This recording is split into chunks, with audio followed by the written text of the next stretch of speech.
성경에는 교회가 어떤 정체성을 가져야 하는지 여러 모습으로 표현합니다.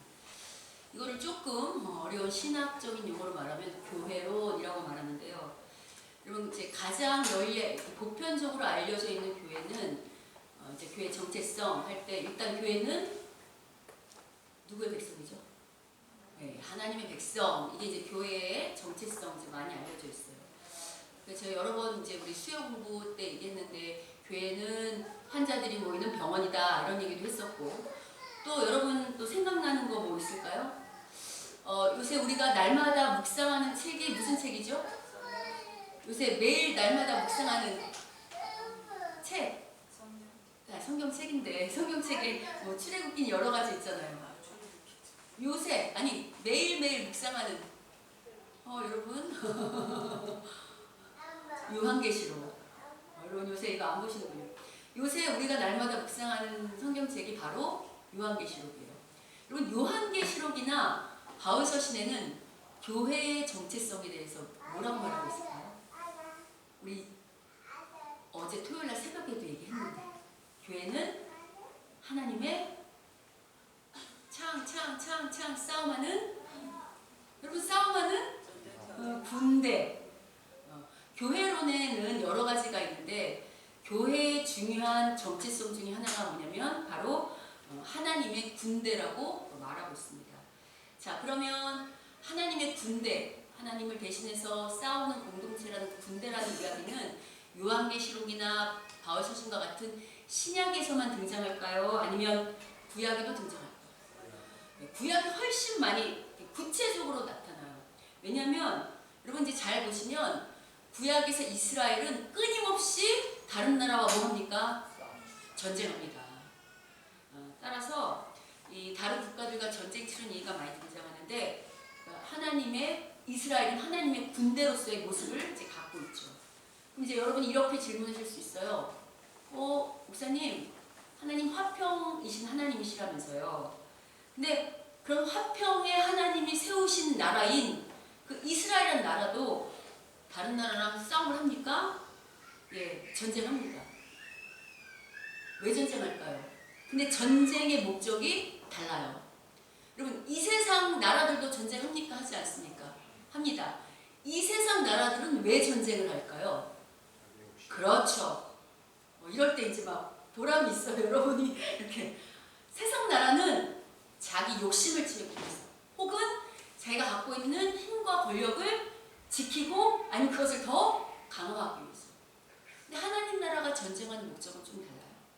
하나님 나라의 전쟁의 목적은요. 왜 전쟁할까요? 영혼을 구원하기 위해서. 나를 죽이더라도 내가 설사 이 전쟁에서 죽더라도 다른 영혼이 살 수 있다면 그리고 악한 영들을 대적해서 영혼을 살린다는 건 악한 영들하고 싸우는 거잖아요.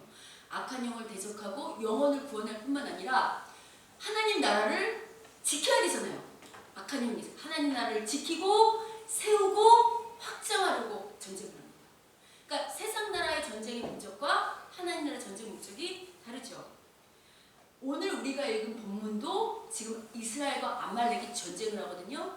그러니까 오늘 본문도 이런 관점에서 이해합니다. 여러분 오늘 본문 8절을 보십시오. 8절을 보시면 그때 누가 오죠? 아말렉이 와서 이스라엘 공격합니다.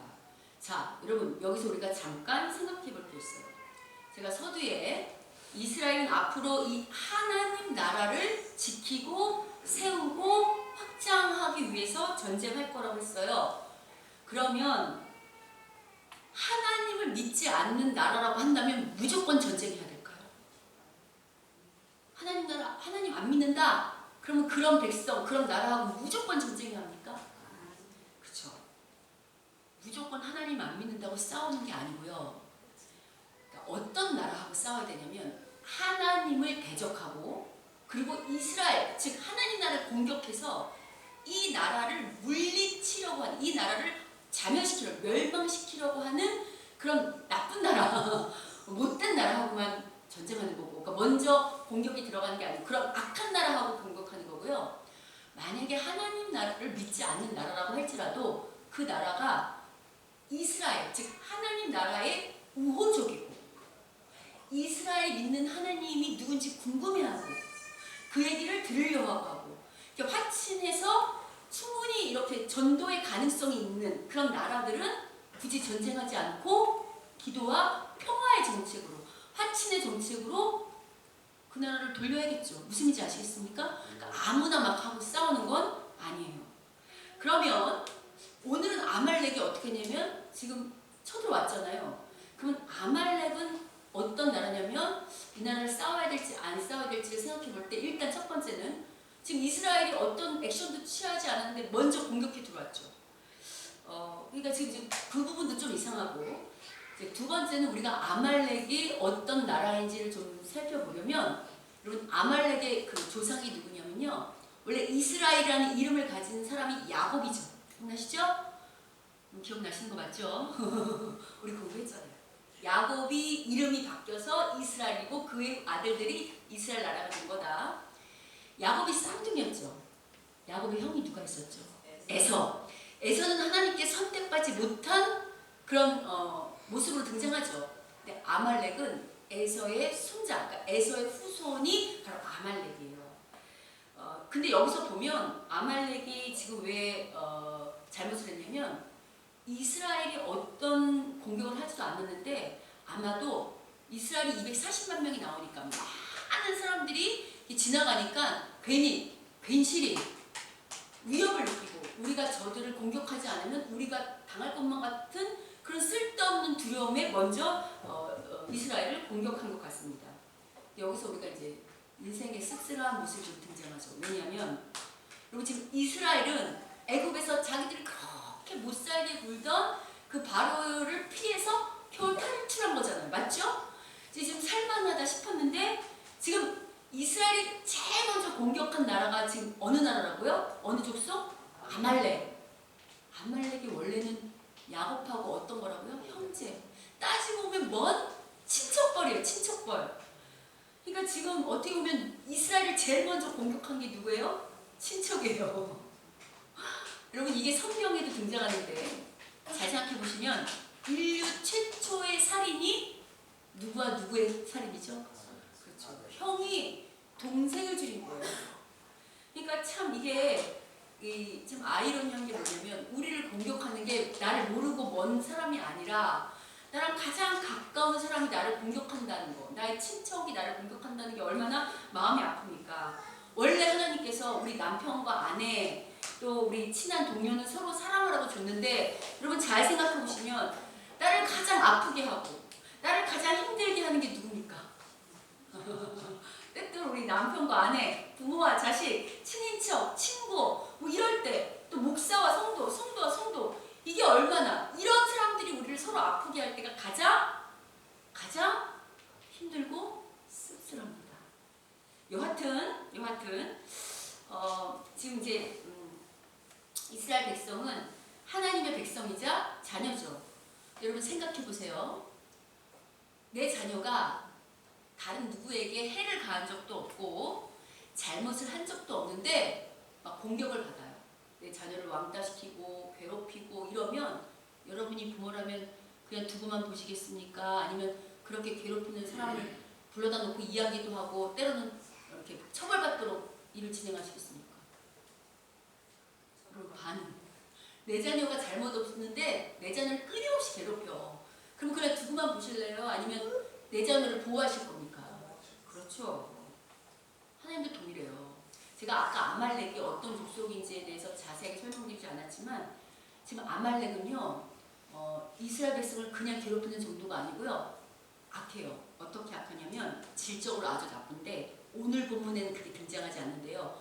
아말렉이 여기 이스라엘을 어떻게 공격했는지가 신명기 25장에 아주 잘 등장하거든요. 그래서 우리가 신명기 25장 17절을 한번 보려고 합니다. 자, 신명기 25장 17절, 19절 보겠습니다. 시작. 너희는 애굽에서 나오는 길에 아말렉이 내게 행한 일을 기억하라. 곧 그들이 너를 길에서 만나 내가 피곤할 때에 내 뒤에 떨어진 약한 자들을 쳤고 하나님을 두려워하지 아니하였느니라. 자 보시면 아말렉이 왜 비열한 족속이냐면 공격을 할 때 어떻게 했냐면 지금 이스라엘이 아무 해를 가하지 않았는데 얼마나 힘들어요. 근데 여러분 뒤에 행렬이 있는데 뒤로 쳐진다는 건 어떤 사람들이 처질까요? 아주 약한. 여기 보면 피곤할 때 뒤에 행렬에서 떨어진 약한 자라면 아이들이나 여자들이나 노인들이나, 그러니까 아주 힘이 없어서 겨우겨우 따라가는 사람들, 그러니까 말하자면 뒤에 약한 부분을 싹 공격해서 들어온 아주 비열한 족속이에요. 그럼 그거 아시죠? 사람이 어떤 사람이 비열하냐면 약한 사람을 건드리고, 강한 사람한테는 약하고, 약한 사람한테 강한 사람들이 비열한 사람들이잖아요. 그러니까 아말렉이 이렇게 하나를 보면 열을 한다고 이렇게 비열했기 때문에 하나님이 이 족속을 뭐라고 말씀하시냐면 그 다음 구절. 자, 읽겠습니다. 시작. 그러므로 내 하나님 여호와께서 내게 기업으로 주어 차지하게 하시는 땅에서 내 하나님 여호와께서 사방에 있는 모든 적군으로부터 내게 안식을 주실 때에 너는 천하에서 아말렉에 대한 기억을 지워버리라. 너는 잊지 말지니라. 이게 이제 네게 기업으로 차지하게 하는 땅은 이제 이스라엘이 광야만 있을 게 아니고 어디 갈 거예요? 가나안 땅에 들어가 정착해서 살 거죠. 그때 그 가나안 땅에 들어가면 아말렉 족속이 가나안 남쪽에 살던 사람들이거든. 그 족속이에요. 근데 이게 쫓아내려서 지금 괴롭힌 건데, 들어가거든 아말렉을 천하에서 지워버리라는 건 어떡하라는 거예요? 그냥 내버려두라는 거예요? 아니면 완전히 심판하라는 거예요? 완전히. 실제로 여러분, 아말렉은요 이제 이스라엘이 가나안 땅에 들어갈 때부터 끊임없이 괴롭혀요. 사울왕 아세요? 사울왕? 그 아가왕 잡아가지고 막 이렇게 그 양하고 염소 제대로 물바치지 않아서 하나님께 혼났잖아요. 그때 그 아가왕이 어디에 왕이냐면 바로 아말렉 족속 왕이고요. 이 아말렉이 언제까지 괴롭히냐면, 혹시 에스더 아세요? 에스더? 에스더 그 책에서 에스더 모르드게 그 이스라엘 족속을 끊임없이 괴롭혔던 사람이 있는데, 하자로 시작하는 사람. 그래요. 그 하만이 바로 아말렉의 마지막 후손이에요. 그러니까 그때까지 끊임없이 이스라엘 괴롭히는 게 누구냐? 바로 아말렉이에요. 자, 그래서 하나님께서는 뭐라고 말씀하시냐면 이스라엘이나 아말렉이나 둘이 끝까지 누가 승리할 때까지, 이길 때까지 싸우라고 말씀하시는 거예요. 여기서만 그렇게 말씀하시는 게 아니고요. 오늘 본문 17장 보세요. 오늘 본문 17장 14절. 거기 보셔도 여호와께서 모세에게 이르시되 이 책의 기록을 기념하면서 뭐라고 하냐면 내가 아말렉을 어떻게 한다고요? 없이 하여 천하에서 기억도 못하게 완전히 멸절시키겠다 하고 말씀하는 거 보이십니까? 보이시죠 여러분? 14절 보셨죠? 예. 자, 그러면 지금 하나님은 끝까지 이스라엘을 괴롭힐 아말렉하고 지금 싸우라고 말씀하시는 거죠. 그러면 싸우라고 하실 때 그냥 싸우라고 하실까요? 아니면 우리의 전쟁에 우리의 어떤 신이시니까 싸움의 전략도 가르쳐 주실까요? 가르쳐 주시죠. 여러분 실제로 손자병법에 보면 이런 말이 있어요. 같이 한번 읽어볼게요. 손자병법에 보면 어떤 말이냐면, 읽어보세요. 어떤 말이냐면 선승구전. 이게 무슨 뜻이냐면, 그 다음 보시면 이게 이런 뜻이에요. 같이 읽어볼게요. 승리하는. 시작. 승리하는 군대는 먼저 승리를 확보하고 난 후에 전쟁에 임한다. 이게 이제 손자병법에 나온 이야기인데 무슨 말이냐면 이런 거예요. 정말 싸움에서 이기는 군대는 이기는 싸움만 한다는 거예요. 다시, 정말 싸움에서 이기는 군대는 어떤 싸움을 한다고요? 그러니까 딱 미리, 이 말은 뭐냐면 미리 이 전쟁에서 승리할 뭐가 되어 있다는 거예요. 준비가 완벽하게 되어 있다는 거예요. 적도 다 파악했고 이 적을 어떻게 공략하면 될지가 이미 다 준비가 딱 됐기 때문에 승리하러 들어가는 게 아니라 이미 승리한 전쟁을 확인하러 들어간다는 거예요. 그러니까 이 분이 이런 얘기를 하면서 이렇게 승리하려면 전략이 있어야 될까요? 없어야 될까요? 그래서 이 손자병법에서 승리하는 그 조직의 5가지 특징을 말하거든요. 저렇게 한번 살펴보려고 하는데 같이 읽어볼게요. 첫 번째, 제가 읽어보겠습니다. 읽겠습니다. 시작. 사나마가 같은 꿈을 가지고 있는 조직은 승리한다. 하나님의 꿈과 하나님의 백성의 꿈이 같은 조직은 어떻게 될까요? 승리하죠. 하나님이 주신, 목사에게 주신 비전과 또 그 비전을 성도가 함께 공유한다면 어떻게 될까요? 승리하죠. 가정에서 가정의 제사장님 아버지에게 주신 비전과 혹은 그리고 그 자녀들 그걸 함께 공유한다면 그 가정은 어떻게 될까요? 승리하죠. 직장도 마찬가지입니다. 두 번째 읽겠습니다. 시작. 준비된 자가 준비 안 된 상대와 싸우면 승리한다. 당연하죠. 여러분 뭐든지 전략이 필요해요. 제가 여러 번 말씀드렸죠. 사람의 눈이 왜 두 개냐? 하나는 하나를 바라보고 하나는 현실을 바라본다. 믿음이 있어야 되지만 하나는 현실 속에서 준비를 잘 해야 된다. 그런 거 아시죠? 그 다음 세 번째 읽겠습니다. 시작. 싸울 만한 상대인지 아닌지를 미리 판단할 수 있는 조직은 승리한다. 아예 질 것 같은 싸움은 안 들어가야지. 내가 힘이 없는데 가서 미련하게 못 들어가서 맞고 와요. 그러려면 어떻게 해야 돼요? 내가 저 적군을 넘어뜨리고 싶으면 지금은 싸울 능력이 안 돼. 그럼 어떻게 해야 돼요? 기다려야 돼요.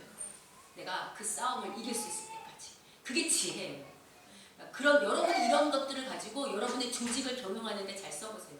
자, 네 번째 읽겠습니다. 시작. 인원의 규모를 자유자재로 운용할 줄 아는 조직은 이게 승리한다. 무슨 말이냐면 다수든 소수든 다수면 다수의 특징과 그들의 어떤 잘 할 수 있는 장점을 알고 또 그것을 뽑아서 운영할 수도 있고 혹은 소수는 소수대로 그들의 강점이 뭔지 파악해서 그것을 잘 운영할 수 있는 조직은 당연히 승리하겠죠. 이게 운영의 묘미예요. 특별히 여러분 재직들은 이런 지혜를 달라고 기도하셔야 돼요. 아멘. 자, 그 다음에 우리 다섯 번째 읽겠습니다. 시작. 장군이 능력 있고 군주가 간섭 안 하면 이거 승리한다. 아주 중요하죠. 여러분 물론 이제 전체 왕이 있지만 실제 싸움은 장군이 하는 거죠. 그럼 그 장군이 싸움의 전문가죠. 그런데 자꾸만 왕이 그 전문가 위에 서서 이래라 저래라 하면 승리할까요 못할까요? 그러니까 우리도 잘 보세요. 하나님 우리의 왕인데 우리한테 어떤 일을 맡길 때 물론 처음에 지혜도 주시고 전략도 주시죠. 그리고 그것에 따라서 하나하게 하시지만 그래도 우리에게 맡기시는 바가 있어요 없어요? 그렇죠. 그럼 우리가 해보라고 했어요. 한번 해봐. 아니 그러니까 우리가 더 부족하지만 어떤 장도하고 목사도 하고 리더도 하는 거지 우리가 완벽해서 하는 거 아니잖아요. 하나님이 이렇게 뒤에서 지키시면서 한번 해보라고 밀어주시잖아요. 그런 거 못 느끼세요? 그래서 우리가 커가고 승리하는 거예요. 자, 여러분 이제 제가 이걸 미리 이렇게 적용해서 말씀드렸지만 이런 원리가 세상에만 적용될까요? 아니면 우리 교회 안에도 적용될 수 있을까요? 왜 그러냐면 여러분 잘 생각해 보세요.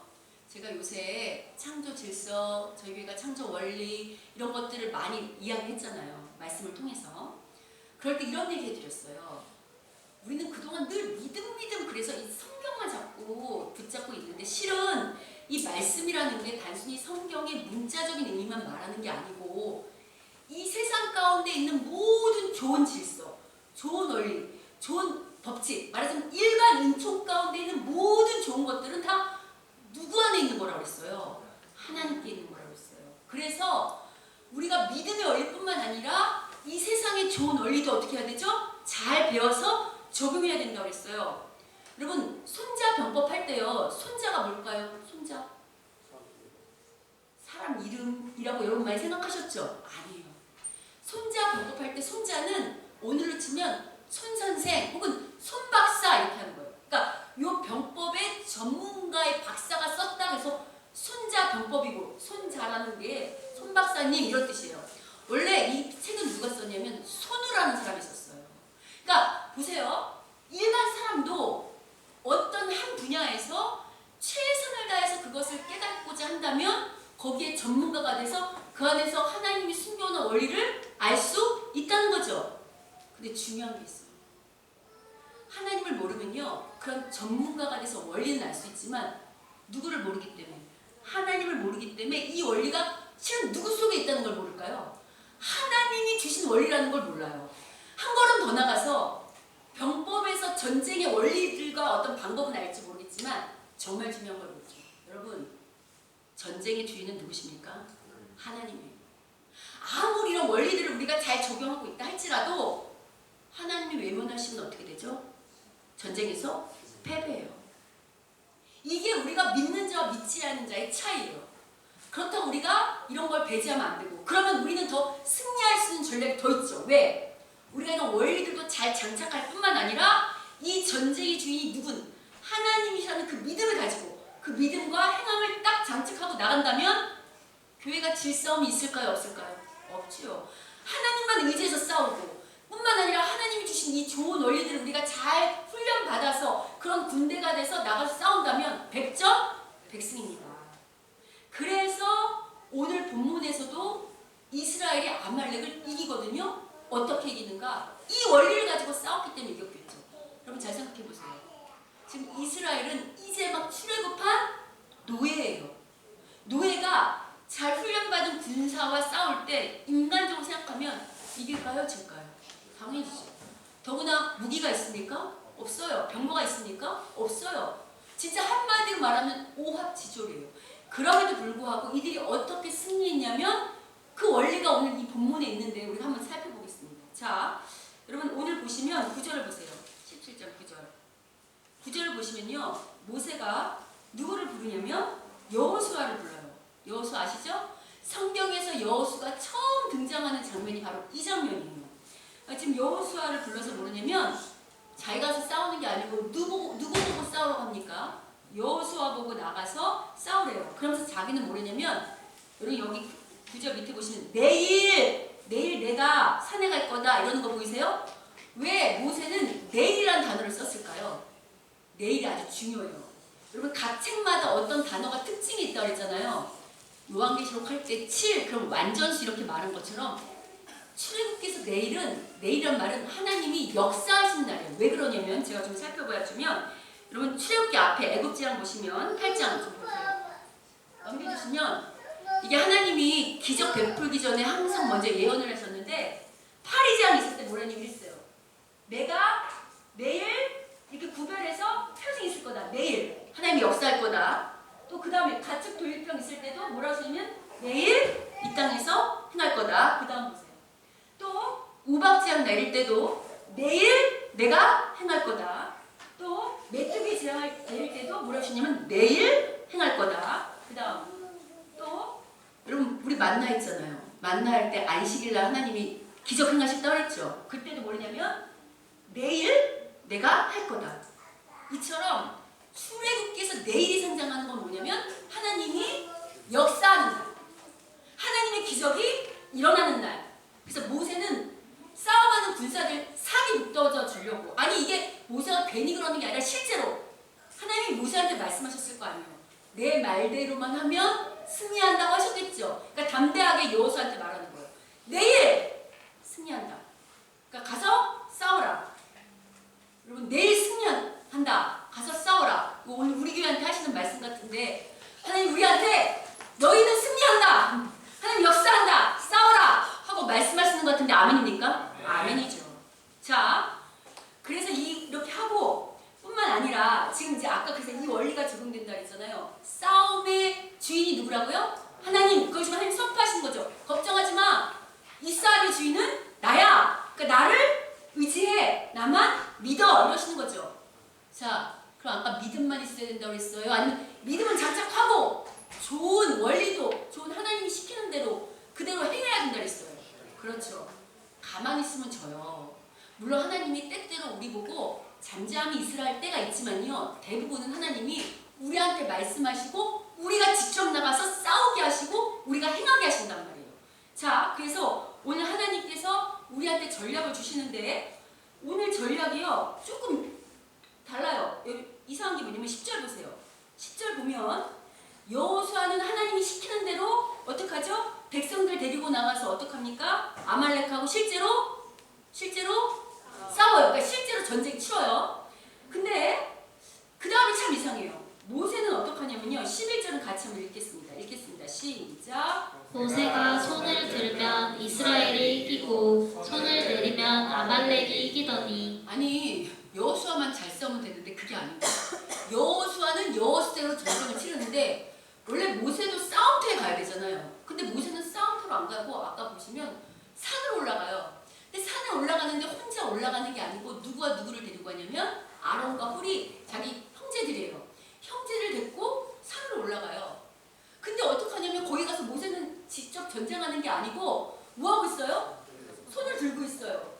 어떤 학자들은 이게 이제 기도할 때 손을 든다 이래가지고 기도로 생각하는데 그건 전체 문맥상 잘 맞지 않아요. 물론 모세가 이 전쟁을 할 동안 손을 들면서 마음속으로는 이 전쟁에 대한 기도를 했겠지만 실제로 이건 기도가 아니고 어떻게 했다는 거냐면 손을 실제로 들었다는 거예요. 여러분 손을 들면 어떻게 해요? 이기고 내리면 어떻게 해요? 내려오면 어떻게 된다고요? 여러분 손 한번 들어보세요. 먼저 나는 24시간 내내 하나도 내려오지 않고 들 수 있다. 있어요? 우리 이곳에 벌써 내리셨어. 그럼 이 손이 안 내려오려면 어떻게 해야 될까요? 옆 사람을 받쳐주세요. 옆 사람 한번 어떻게 한 사람 들고 한 사람 받쳐줘봐요. 어떻게 받쳐주고 싶으세요? 한번 받쳐줘 보세요. 본 사람 말고 우리 옆에서 밑에서 받칠 거라는데 이게 그게 아니에요. 이게 어떤 거냐면 여러분 12절에 이 아론과 홀이 모세의 손을 받쳐주거든요. 그게 아니에요. 실제로 보여드릴게요. 이상훈 집사님 나오세요. 여기 앉아보세요. 여기 앉아. 아니 서! 여기 서봐. 서 있어. 서서 손 들고 있어. 손 들고 있어. 여기 서서 여기 가운데서 손 들어가요. 들어가서 손 높이 들어요. 자, 힘들까 안 힘들까? 받쳐주고 싶은 사람 나오세요. 장로님 나오세요. 장로님 나오시고 우리 한 사람은 누가 나올까요? 성원쌤 나오실래요? 나오세요. 자, 어떡하냐면 여기서 말하는 건 이렇게 받쳐준 게 아니야. 힘드니까 어떻게 하냐면 모세를 앉혔어. 모세를 여기 앉혀. 돌을 갖다 놓고 그 돌에 앉혔어. 앉혀서 손 내려왔잖아. 그럼 지는 거야. 그러니까 어떻게 했냐면 양쪽에 손을 이렇게 내려오지 못하도록 앉아있으니까 이건 좀 의자가 높지만 훨씬 낮게 앉아서 여기서 이렇게 붙잡아주는 거야. 이 사람들은 쓰고 안 내려올까요? 안 내려올까요? 안 내려와요. 자, 계속 계실까요? 들어가실까요? 계실 거예요. 설교 많이 남았어. 자, 여러분 박수. 여러분, 신청각 교육이 되게 중요해요. 하나님이 이런 것들을 실제로 보여주시고 말미암아 뭘 얘기하시냐면 지금 이렇게 붙여서 어떻게 승리하냐면 서로 힘을 모아 협력하여 승리했다고 지금 말해요. 자, 그러면 제가 이제 오늘 본문을 통해서 우리가 좀 깨달을 거를 조금만 조곤조곤 설명해 드릴게요. 먼저 오늘 본문은 우리가 싸워야 할 대상이 누군지 말해줘요. 여러분, 아말렉이 상징하는 건 뭘까요? 아말렉. 나쁜 사람일까? 악한 사람일까? 아니요. 아말렉이 상징하는 건 악한 세력, 악한 영을 말해요. 그러니까 사단, 우리를 꼬여내는 악한 영. 그래서 여러분, 교회 안에서도 그렇고 가정 안에서도 그렇고 사람을 미워하면 안 되고 어떤 사람이 사단 일을 하면 그 사람을 조종하는 누구를 위해서 기도해야 돼? 악한 영하고 싸우는 거지 그 사람하고 싸우는 게 아니에요. 뿐만 아니라 여러분, 하나님도 전략이 있는데 싸움에 사단도 전략이 있을까요? 없을까요? 사단도 전략이 있어요. 사단이 어떻게 공격하냐면 아까 그 신명기 25장에 아말렉하고 똑같아요. 아말렉이 아까 어떻게 공격해 오냐면 어디를 치고 들어온다고? 후비 그렇게 말하지 말고 약한 자, 그렇지. 약한 부분을 치고 오는 거예요. 우리 안에도 약한 부분이 있을까요? 없을까요? 있어요. 나는 좀 거짓말을 잘해.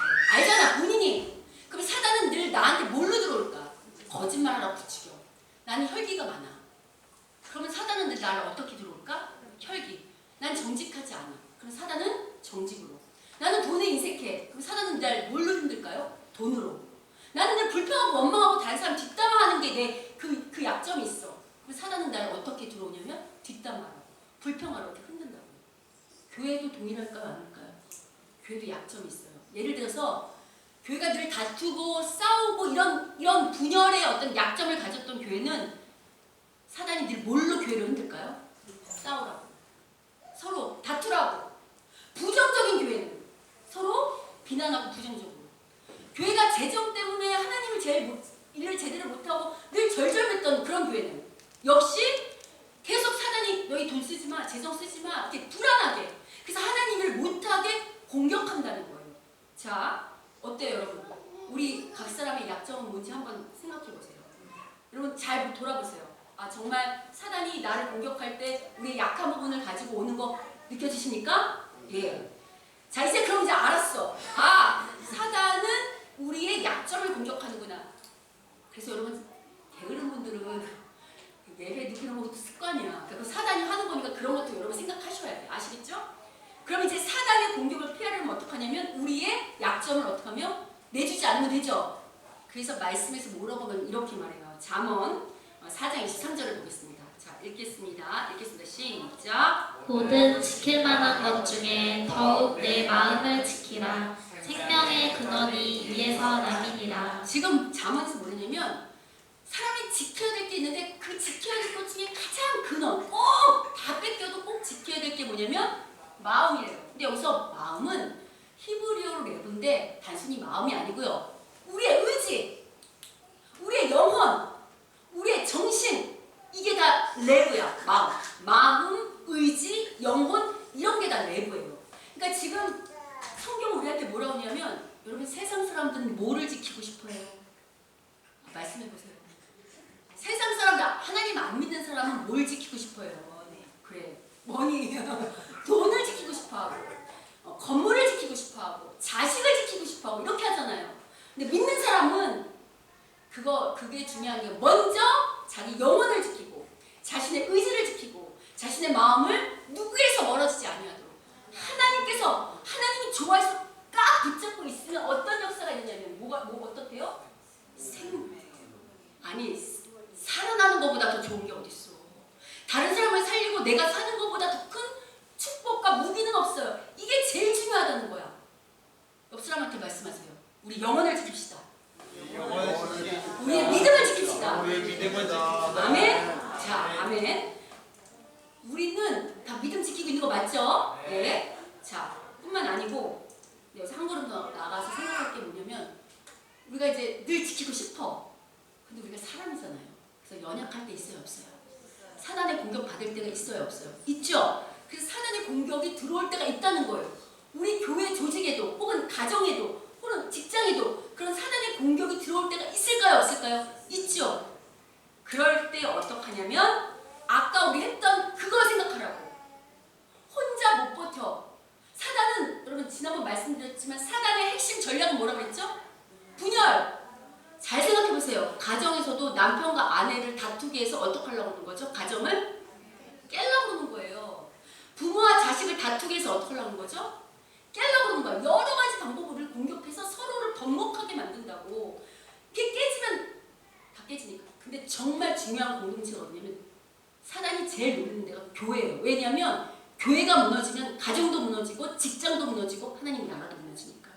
그래서 가장 먼저 제일 공격이 심한 공동체가 어디냐면 바로 교회예요. 우리가 공격이 들어올 수 있어요. 우리가 공격받을 수 있잖아. 그럴 때 여러분이 뭘 생각하셔야 되냐면 서로가 서로의 손이 내려오지 아니하도록 이 전쟁에 승리하려면 전쟁도 해야 되지만 손이 내려오지 않도록 어떻게 해야 되죠? 잡아줘야 돼요. 가정에서도 마찬가지예요.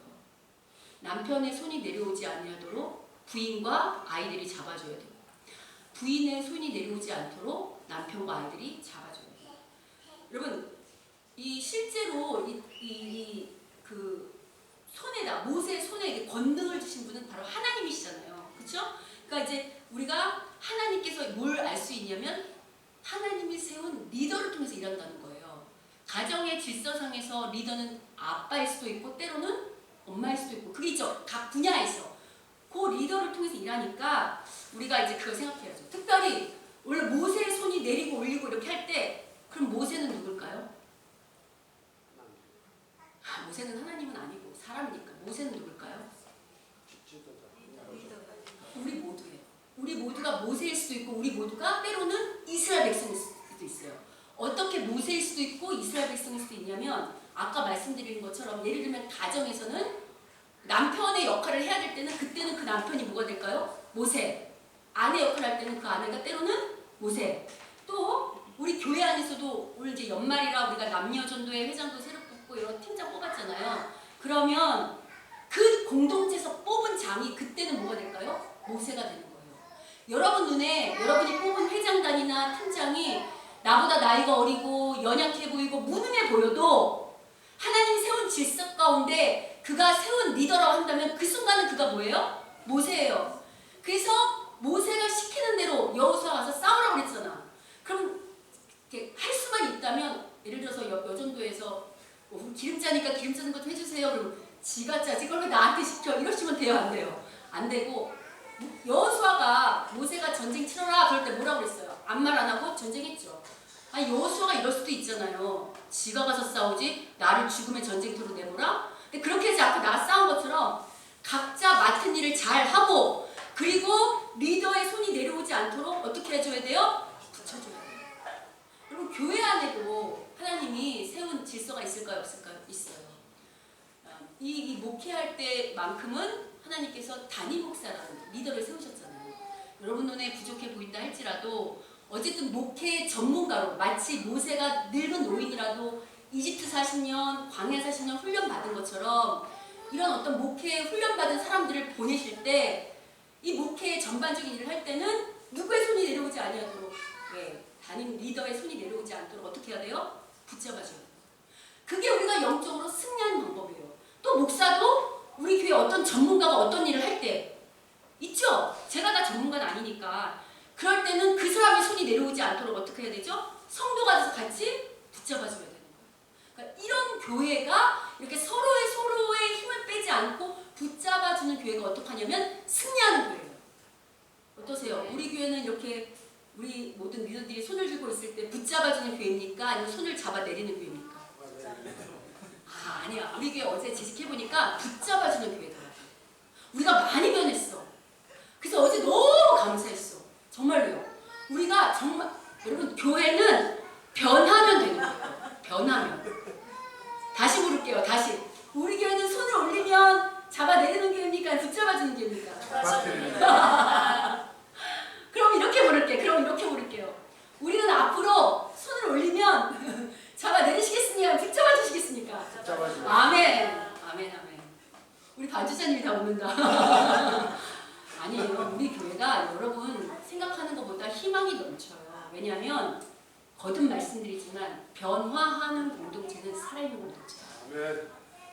자꾸 좋아지는 공동체는 살아있는 공동체예요. 우리 젊은 집사님들 꿈을 가지세요. 우리 교회는 놀랍도록 부흥할 거예요. 우리 교회는 지금은 여러분이 영안이 열리시면 이 교회 하나님이 어떤 복을 갖고 있는지 안 보여줬는데 우리가 정말 같이 손을 붙잡고 함께 나가잖아요. 정말 주님의 뜻 가운데만 있으면 예비하신 복이 어마어마해요. 그거 안 보이세요? 저는 막 보이는데 아멘이죠? 자, 무엇보다 여러분 아말렉이 공격할 때가 언제냐면요. 8절 보세요. 8절. 이 사단의 전략을 좀 알아야 돼요. 8절 보시면 아말렉이 언제 공격하냐면 언제 공격해요? 그때라고 하는 거 보이세요? 8절에 그때 보이세요? 그때가 어떤 때예요? 그때가 어떤 때야? 이 앞에 이야기했던 때, 그 앞때가 어떤 때인데? 모세랑 이스라엘이랑 어떨 때? 다툴 때. 그러니까 하나님 참 절묘한 게 뭐냐면 여러분 모세랑 이스라엘 다투면 돼요? 아니면 모세랑 이스라엘이 하나가 돼서 밖에 믿지 않는 나라랑 싸워야 돼요? 그치? 하나가 돼서 악한 나라랑 싸워야 되는데 이 백성이 밀어나니까 자기들끼리 싸우니까 하나님 깨닫게 하시려고. 여러분 내부 총질하는 군대 이겨요? 져요?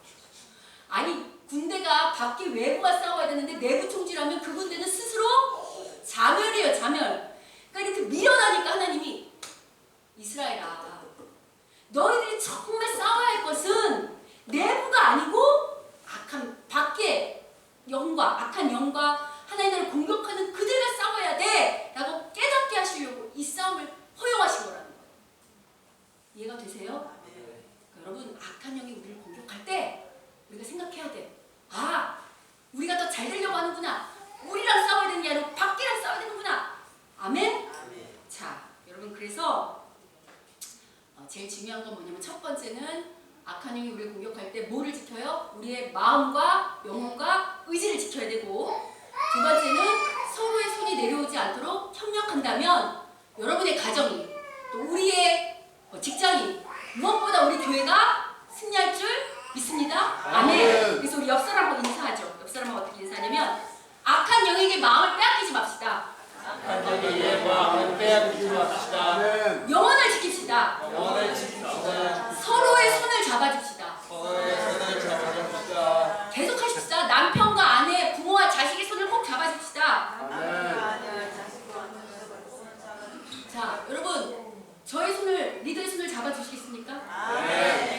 우리 서로가 서로의 그 리더해야 되는 팀장이나 여러가 서로의 손을 잡아주시겠습니까? 아멘. 자, 우리가 오늘 말씀을 딱 가슴에 새겨서 이 말씀으로 딱 무장되어서 영적 전쟁에서 승리하는 교회가 될 줄 믿습니다. 아멘. 네, 하나님께서 바라기는 우리 교회 지금 이렇게 결단하고 다짐한 우리 모두를 영적으로 잘 무장시킨 군대가 되어서 우리가 우리만 살아가는 게 아니고 우리로 말미암아 쓰임 받는 우리 모두가 되기를 주님의 이름으로 축원합니다. 네. 우리 찬양하실 때요.